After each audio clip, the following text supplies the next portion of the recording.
finding slope from a graph now. We are going to be using rise over run. So here at the bottom I show you m equals rise divide run, where rise is going to be going up and it's a positive slope. When your slope is going down, it is a negative slope. Your run is always to the right.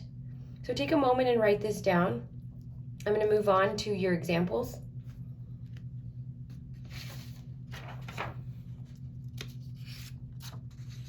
Finding slope of a line from a graph. So now we've looked at finding slope from 2 points. You use the formula. Finding slope from a table, it's just more points. Designate those points as x1, y1, x2, y2, and apply the formula. Now when we're looking at a graph, you do have points on that line that you could pull and use a slope formula, but we're going to practice using rise over run to find the slope from a graph. So again, like I said, rise, when your graph is going up, it is positive. When your graph is going down, it is a negative from left to right. Remember, we're reading our graphs from left to right. Run is always to the right. And run will always be positive if you continue that same process. Rise is going up, it's positive. When your slope is going down, it's negative. And your run is always to the right, so that would always be a positive value. So again, you must always practice reading your graphs from left to right, just like you read a book, just like you read from left to right. Okay, let's look at this first example. You have a line and the 2 points are given to you. So we're going to identify first, looking at this graph from left to right. This graph is increasing, so we should have a positive slope. So we're going to identify how much we're rising. So it should be going up. So from left to right, starting at this point furthest on the left, we're going to count how many we go up to identify the rise. 1, 2, 3, 4, 5, 6, 7, 8. So my rise is 8. My run will always be to the right. So I'm going to identify the run to connect to this point. So I make a triangle. My run is going to be 1, 2, 3, 4.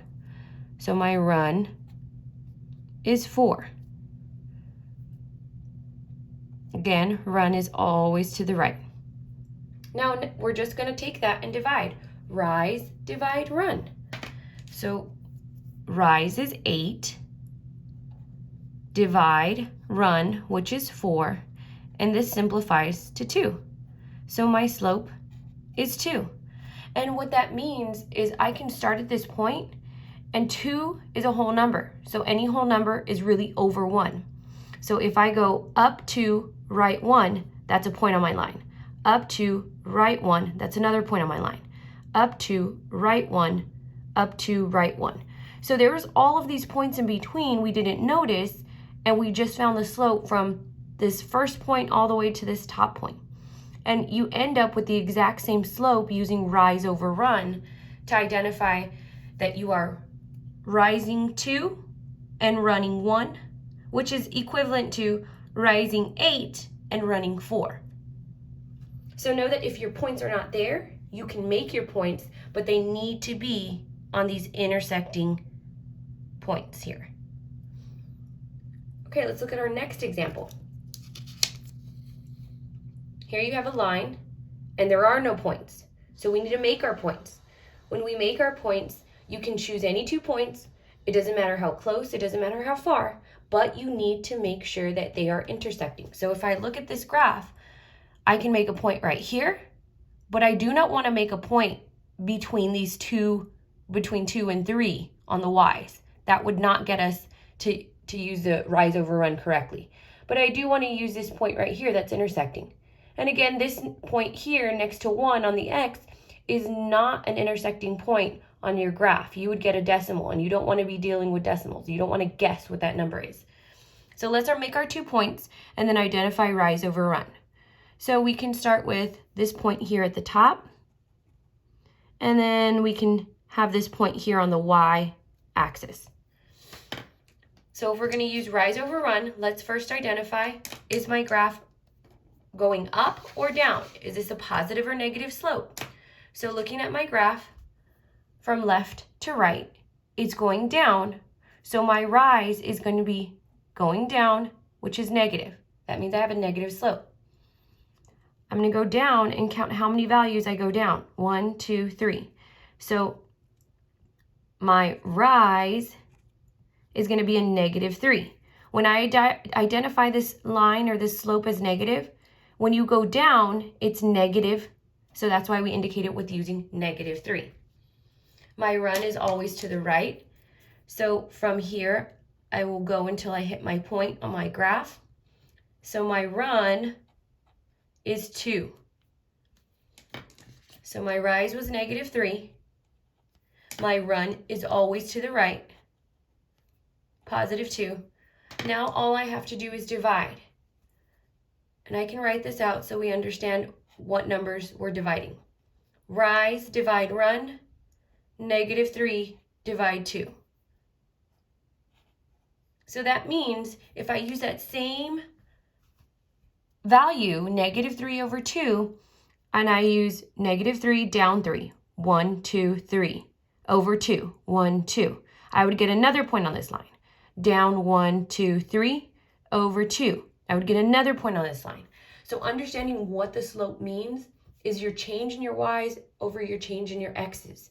So my y's are changing by 3, going down it's negative, and my x values are changing by 2, going to the right 2. Okay, our next example, we have a graph with a straight line. What kind of straight line is this? Well, you want to recognize that this is a horizontal line. So we can write that up here, horizontal line.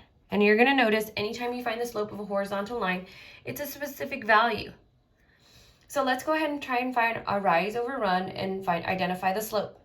So again, you can use any points on this line as long as they're intersecting. So I'm going to make a point here and then a point here on the right. So let's go ahead and identify the rise. Well, looking at this graph from left to right, is my graph increasing or decreasing? Well, I don't see any rise. If I go from this point to this point, I'm not going up or down. I don't have a rise in this case, so my rise is 0. Now let's identify our run. Our run is always to the right. Well, if I move to the right, 1, 2, 3, 4, 5, my run is 5. So if I try to find the slope, I'm going to be taking rise over run. So I'm going to be taking 0 divided by 5. Well, 0 divided by 5 is 0. So my slope is 0. So you're going to notice the slope for any horizontal line will always be 0. And you can go back and recall the slope face. Up is positive, down is negative. Vertical lines have an undefined slope. Horizontal lines have a 0 slope. So you can go back and reference that. If you need to, go ahead and pause your video or rewind and watch again.